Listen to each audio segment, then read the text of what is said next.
नमस्कार, मैं विकास सोलंकी स्वागत करता हूं आप सभी का हाइट एंड डिस्टेंस यानी कि ऊंचाई और दूरी के इस लेक्चर में। इस लेक्चर में मैं आपके लिए 6 मेथड्स यानी कि 6 तरीके बताऊंगा और सभी क्वेश्चंस आपके हाइट एंड डिस्टेंस के उसी से सॉल्व हो जाएंगे। एक अलग से मैं अपना यूनिक तरीका भी बताऊंगा जिसमें एक में ही आपके सारे के सारे एडजस्ट हो जाएंगे। तो वीडियो को स्टार्ट करते हैं।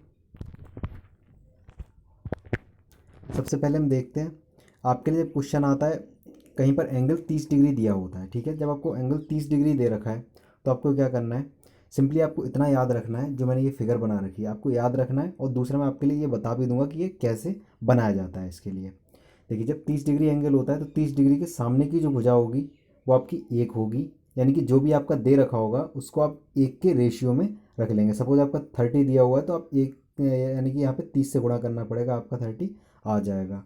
और इसका जो आधार होगा यानी कि 30 के सामने का एक, और इसका आधार यानी कि 60 के सामने का आपका √3 होगा। एक और √3 से हम इसमें पाइथागोरस प्रमेय अप्लाई करेंगे तो ये आपका ये 2 आ जाएगा। ठीक है, इस टाइप से आप इसके ऐसे समझ लीजिए कि ये रेशियो बन गया। रेशियो के हिसाब से इसको आपको सॉल्व कर सकते हैं। ये बनाया कैसे जाता है ये भी आपके लिए बता देता हूँ। आप देखिए, अब तक आप जब क्वेश्चन सॉल्व कर रहे थे तो आप टेन का यूज कर रहे थे। जब भी इतने भी आपके लिए बताया गया था कि जब भी आपका क्वेश्चन जब आएगा ऊंचाई और दूरी का तो आप सब टेंजेंट यानी कि टेन का यूज करेंगे। तो मैंने देखा यहाँ पे टेन तीस का जो मान होता है, टेन तीस का मान होता है आपका 1/√3। एक जो ये आपका लंब बटे आधार होता है। ठीक है, लंब बटे आधार जब होता है तो लंब आपका हो गया 1 और आधार हो गया √3। वहीं से मैंने इसको ले लिया है, मैंने लंब 1 ले लिया और आधार √3 ले लिया। ठीक है, जब मैंने इसके लिए पाइथागोरस प्रमेय से सॉल्व किया तो ये आपका 2 निकल के आ गया। भाई मैंने इसके साथ में 60 वाला भी लिया है। 60 वाला इसलिए लिया था क्योंकि आपको समझने में आसानी रहेगी। जब मैंने 60 वाला लिया, ये एंगल 60 हो गया था यहाँ पे। ठीक है, जब ये एंगल यहाँ आ गया तो इसके सामने की भुजा √3 हो गई, और ये 30 है तो इसके सामने की भुजा 1 हो गई। इसको भी मैं सिंपली देखना चाहूँ तो टेन 60 आपका √3 होता है, नीचे मैं 1 ले लेता हूँ, ये आपका लंब हो गया और ये आधार हो गया। मैंने लंब 60 √3 ले लिया और आपका आधार 1 ले लिया। जब इसको मैं पाइथागोरस प्रमेय से सॉल्व करूँगा तो ये मेरा 2 निकल के आ जाएगा। ये कैसे आ जाएगा पाइथागोरस प्रमेय से, एक बार ये भी बता देता हूँ।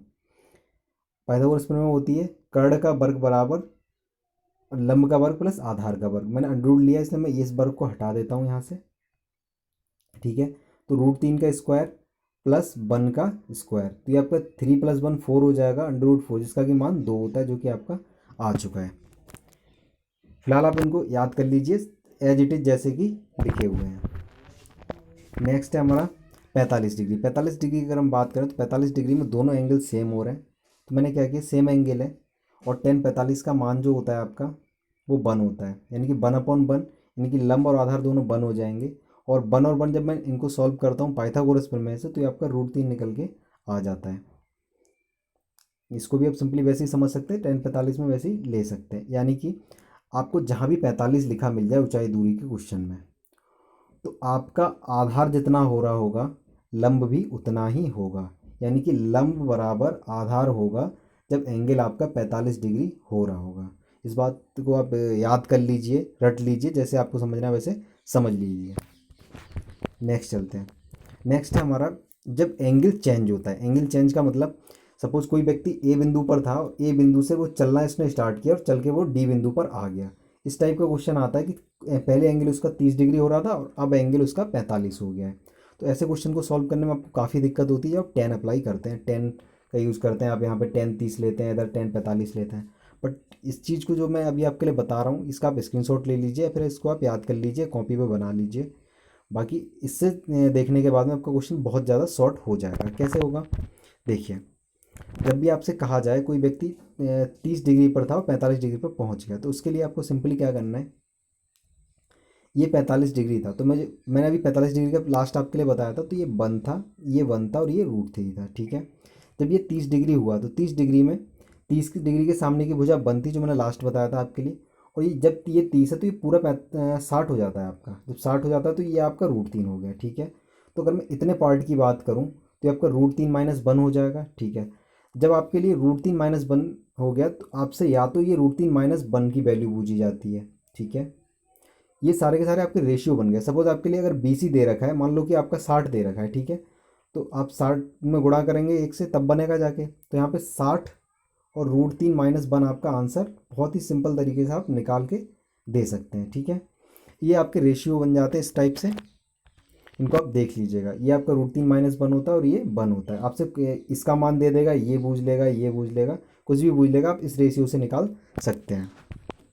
नेक्स्ट है आपका, जब एंगल 45 से 60 हो जाता है, कोई व्यक्ति ए पर था और डी पर पहुंच गया, एंगल उसका 45 से 60 हो गया, तो इसमें आपकी चेंजिंग क्या होती है, ये आपका 1 रहता है और ये √3 - 1 रहता है। अब ये 60 था, इसलिए 60 की वजह से इसको √3 और ये 30 की वजह से 1 हो गया, ठीक है। फिर क्या करना है हमें, ये 45 था और ये आपका ये भी 45 है। तो मैंने देखा कि ये 1 और ये 1, बट ये 1 नहीं था, ये √3 था। मुझे यहाँ √3 से गुणा करना पड़ा, तो मैंने यहाँ भी √3 से गुणा कर दिया है। तो ये आपका पूरा √3 हो गया, ये √3 - 1 हो जाता है। ये आपके रेशियो बन चुके हैं। रेशियो से आप जो आप मान निकालना चाहें, सपोज आपको इसका दे रखा है, ठीक है, या फिर ये बूझ लेगा, ये दे रखा है, ये बूझ, कोई भी आपसे बूझ लेगा, आप निकाल पाएंगे। स्क्रीनशॉट लेना चाहें तो आप ले सकते हैं। नेक्स्ट है हमारा,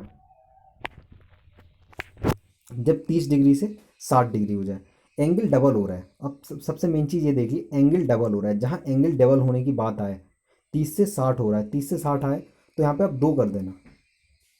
जो ये ए से डी तक चल के जा रहा है, इसको आप 2 कर देना। ये इधर वाला 1 है, ठीक है। इसको याद करने का मैं थोड़ा आपको ट्रिक टाइप बता रहा हूँ। 60 से ये √3 है, ये 1 है, ठीक है। तो जब मैं इसको 30 से देखता हूँ, तो ये 1 होना चाहिए, बट 1 नहीं था हमारे पास, √3 था। ये 60 से √3 होना चाहिए था, तो यहाँ मैंने √3 से गुणा करनी पड़ी, तो मैंने यहाँ भी √3 से गुणा कर दी, तो ये 3 हो गया, ठीक है। ये 3 है, ये 1 है, तो मैंने इसको 3 - 1 किया इस वाले के लिए। 3 - 1 से निकल के आया आपका 2। इसमें भी ये रेशियो आपके बन चुके हैं, जब आप जो मान निकालना चाहें निकाल सकते हैं। नेक्स्ट है मेरा, अभी मैंने आपके लिए लास्ट 6 तरीके बता चुका हूँ।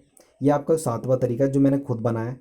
इस तरीके की सारे तरीके वैसे बनाए मैंने खुद ही हैं, बट इसको मैंने क्या है, सारे तरीकों को मर्ज करके एक बनाया है, ठीक है। तो इसको अभी आप देख लीजिए किस तरीके से मैंने इसको बनाया है।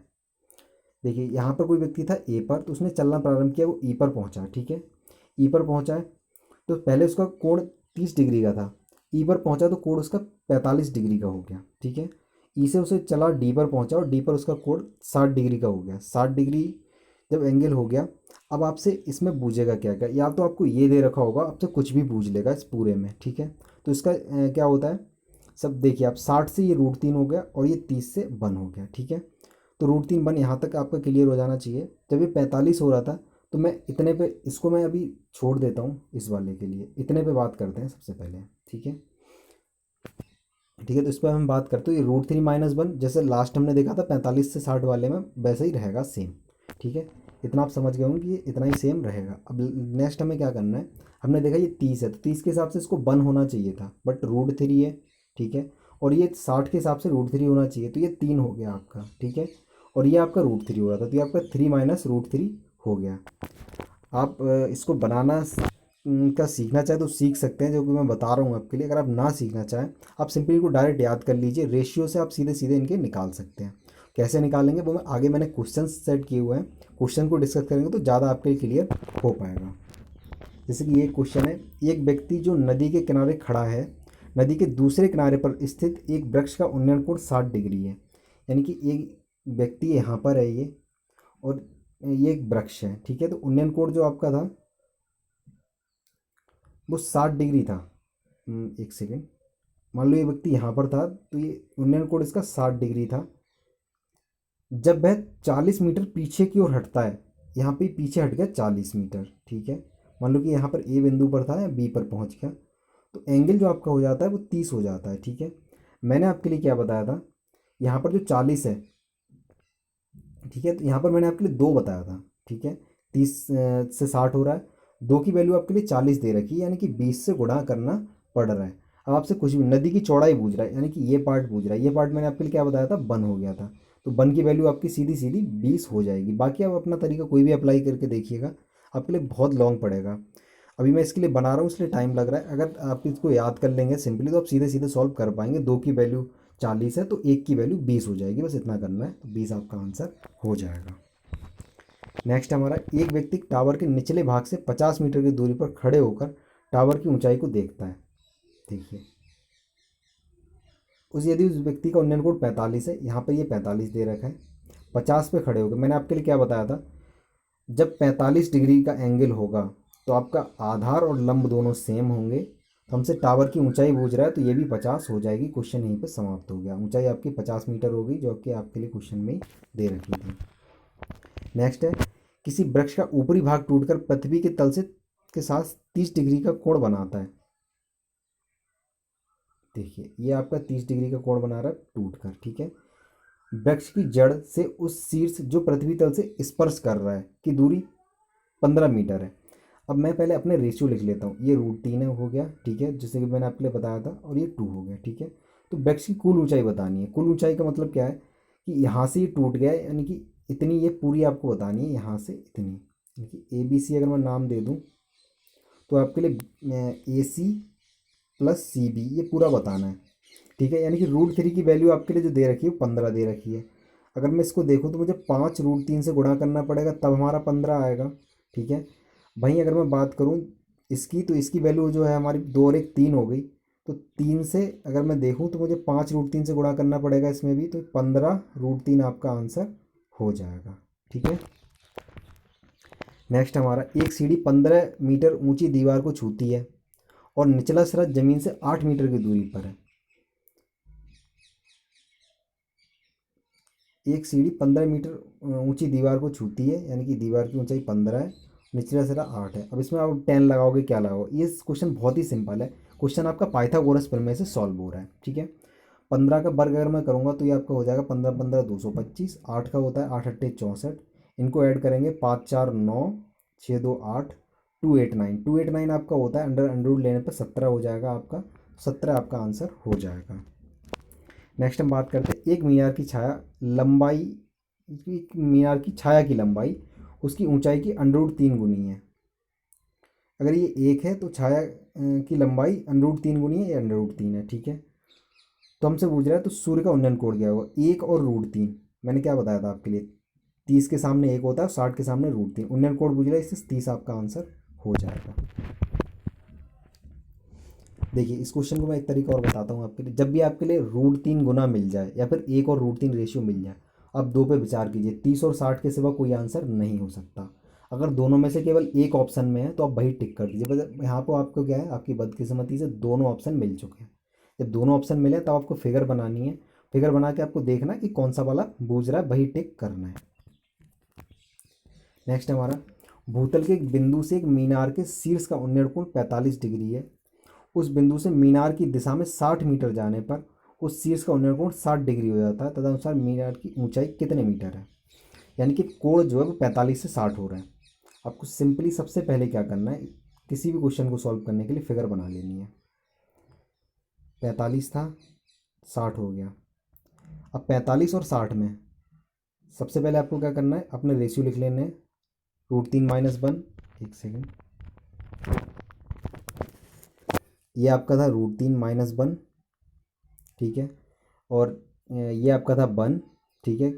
और ये हो जाएगा आपका √3, और ये भी आपका √3। इस टाइप से आपके रेशियो में होते हैं। उस बिंदु से मीनार की दिशा में 60 मीटर चलने पर, यानी √3 - 1 की वैल्यू आपको 60 दे रखी है, ठीक है। तो हमसे मीनार की ऊंचाई यानी कि √3 की वैल्यू पूछ रहा है। एक तरीका तो ये है, आप सीधा से √3 की वैल्यू निकाल लो, 61 आ गई आपकी, एक को उधर ले जाके। बट ऑप्शन में नहीं है, तो आपको सॉल्व कैसे करना है ये आप देख लीजिए। सॉल्व आपको इस तरीके से करना है, इसको मैं अभी क्लीन कर देता हूँ। √3 - 1 बराबर 60।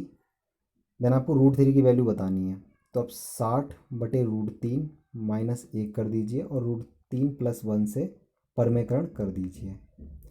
तो अगर मैं +1 से परमेकरण करता हूँ तो ये हमारा हो जाएगा 2, ठीक है। 2 से हो जाएगा ये आपका 30, यानी कि 1 की वैल्यू जो आपकी आ गई √3 + 1, वो आपकी 1 की वैल्यू आ गई। जब हमें √3 की निकालनी है तो दोनों तरफ √3 से गुणा कर देंगे और आपका ये वाला निकल के आ जाएगा। यानी कि जब भी आपको रेशियो दे रखा है, आप सबसे पहले कोशिश कीजिए 1 की वैल्यू निकाल लें। 1 की अगर आप वैल्यू निकाल लेंगे तो सारे के सारे रेशियो आप आराम से निकाल पाएंगे। एक मीनार के शीर्ष का उन्नयन कोण जमीन के किसी बिंदु से 30 डिग्री है और मीनार की 70 मीटर चलने पर 60 डिग्री हो जाता है। मीनार की ऊंचाई बतानी है। सिंपली हमें क्या करना है, सबसे पहले फिगर बना लेनी है। 30 डिग्री, बाद में हो गया 60 डिग्री। ठीक है, मैंने आपके लिए क्या था, डबल हो रहा था, तो ये 2 1 और ये पूरा यहाँ से यहाँ तक 3 और ये आपका √3, यही रेशियो थे। 2 की वैल्यू आपको दे रखी है 70, तो 70 के लिए आपको 35 से गुणा करना पड़ रहा है। √3 निकालना है तो 35 √3 आपका आंसर हो जाएगा। नेक्स्ट हमारा, यदि कोई खंभा 12 मीटर ऊंचा है और उसके पृथ्वी पर 4 √3 मीटर लंबी छाया पड़ती है, खंभा जो है वो 12 मीटर ऊंचा है, पृथ्वी पर छाया पड़ रही है 4 √3, एंगल हमसे पूछ रहा है, 10 लगा देंगे हम सिंपली। तो मैं इसको काट देता हूँ, 4 से काट दूंगा, 4 3 12, √3 से ये √3 आ गया। √3 किसके सामने होता है, मैंने बोला 30 और 60 दोनों ऑप्शन में मिल रहे हैं। ठीक है, तो √3 के सामने वाला हमसे एंगल पूछ रहा है, तो 60 डिग्री आपका आंसर हो जाएगा। एक मीनार के पाद से 20 मीटर दूरी पर एक बिंदु से मीनार के शीर्ष का उत्तर कोण 30 डिग्री है। 20 मीटर से 30 डिग्री है, मीनार की ऊंचाई बतानी है। तो ये मैंने आपके लिए क्या बताया था, ये √3 होता है आपका, ये 20 की बजाय यहाँ पे होगा √3। ठीक है, √3 की हमें वैल्यू दे रखी है 20, तो 1 की वैल्यू पूछ रहा है, तो 1 के निकालने के लिए 20/√3 कर देंगे हम। बहुत सिंपली आपके क्वेश्चन सॉल्व हो पाएंगे। ये मैंने क्वेश्चन सेट किया है, इस क्वेश्चन से आपके सारे डाउट जितने भी हैं, जितने भी आपके क्वेश्चन जिस टाइप के भी आते हैं आपके पेपर में, सारे के सारे आपके सॉल्व हो जाएंगे। और अगर क्वेश्चन को बहुत ही हाई लेवल ले जाया जाता है तो इसी लेवल पे क्वेश्चन आएगा जो मैंने ये सेट किया हुआ है। क्वेश्चन को बहुत ही ध्यान से देखिएगा और क्वेश्चन को समझ लीजिए। एक आदमी ए बिंदु पर खड़ा होकर अपने सामने एक मीनार BC को देखता है। ठीक है, यानी कि मान लो कि ये एक BC मीनार है और यहाँ पर एक बिंदु ए है। ठीक है, यहाँ पर खड़ा होकर वो मीनार को देखता है और पाता है कि मीनार के शीर्ष B का ए बिंदु से उन्नयन कोण 30 डिग्री है। यहाँ से जो कोण है उसका वो आपका 30 डिग्री दे रखा था। ठीक है, नेक्स्ट, वह चलना शुरू करता है और ई पर पहुंच जाता है। मान लो कि यहाँ पर कोई बिंदु ए है, ई है। ठीक है, ई बिंदु पर पहुंच गया ये, और जहाँ उसका कोण 45 डिग्री हो जाता है, यहाँ से उसका कोण जो हो गया वो 45 डिग्री हो गया। ठीक है, फिर वह चलना प्रारंभ करता है और डी पर पहुंच जाता है। डी पर पहुंचकर उसका कोण 60 डिग्री हो जाता है, 60 डिग्री हो गया। अब आपके लिए दे रखा है कि AE की वैल्यू, यहाँ पे ये जो AE की वैल्यू 90 है, तो आपसे पूछ रहा है BC, ED, DC और AC, ये आपसे पूछ रहा है। अब आपको जितने तरीके आते हैं आप सारे लगा लो, वीडियो को पॉज कर लो, क्वेश्चन को आप पहले अपने तरीके से सॉल्व कर लो जैसे आप कर पाओ, फिर आप मेरा तरीका देखो जो मैं आपके लिए बताने जा रहा हूँ। देखिए, ये जो मैंने अभी आपके लिए फिगर बनी है, ऐसी फिगर मैंने लास्ट में आपके लिए दिखाई थी, उस फिगर पे ही चलते हैं, वहाँ से क्वेश्चन को सॉल्व करते हैं। देखिए क्वेश्चन कितना शॉर्ट हो जाता है। देखिए, ये एक फिगर मैंने आपके लिए दिखाई थी, जो मैंने बताया था कि मैंने ये स्पेशल ऐड की हुई है। अब देखिए, आपके लिए AE की वैल्यू दे रखी थी। ठीक है, तो AE की वैल्यू आपके लिए कितनी दे रखी है, 90। अब आपसे सारे के सारे निकलवा लिए थे, तो मैं आपको सभी निकाल के दिखाऊंगा अभी कैसे निकलते हैं।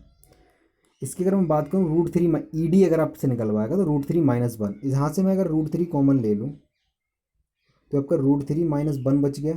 ठीक है, तो अगर मैं बात करूँ √3 - 1 की, तो आपका 90/√3 हो जाएगा, 90/√3 हो जाएगा। ठीक है, यहीं अगर मुझसे पूछ लिया जाए कि आपका ये DC क्या हो जाएगा, तो DC अगर मैं निकालूं तो आपका DC हो जाएगा, ये पूरा उठ के इसके नीचे पहुंच जाएगा 90 के, यानी कि 90/3 - √3 हो जाएगा। वहीं अगर मुझसे इसकी वैल्यू पूछ लेगा √3 की, तो हमारा हो जाएगा मान 90/√3 हो जाएगा केवल, सॉरी √3 - 1 हो जाएगा। ठीक है, अगर मुझसे 3 की, अगर मैं ये √3 निकल आया तो ये भी आपका निकल के आ चुका है। BC भी आपका सेम हो जाएगा, EC = BC होगा। ठीक है, यानी कि सारे मान इस तरीके से आप निकाल सकते हैं। आपकी 3 की अगर वैल्यू पूछ लेगा तो इसमें 90/√3 - 1 है, इसमें आपको √3 से केवल गुणा कर देना, आपका निकल के आ जाएगा। इस तरीके से आप खुद से निकाल के देखिएगा, क्वेश्चन को बहुत ही आसानी से सॉल्व कर पाएंगे इस तरीके से। ये जो मैंने आपके लिए मेथड बनाया है, ये ओनली आपका रेशियो पे डिपेंड कर रहा है। मैंने सारे के सारे जो आप 10 आज तक यूज कर रहे थे, उसके लिए मैंने रेशियो में कन्वर्ट कर दिया है। ठीक है, तो अभी वीडियो यहीं पे ओवर होती है। तो वीडियो अगर अच्छी लगी हो तो वीडियो को लाइक करें और अपने दोस्तों को शेयर करें। ऐसी और वीडियोज़ के लिए चैनल को सब्सक्राइब करें।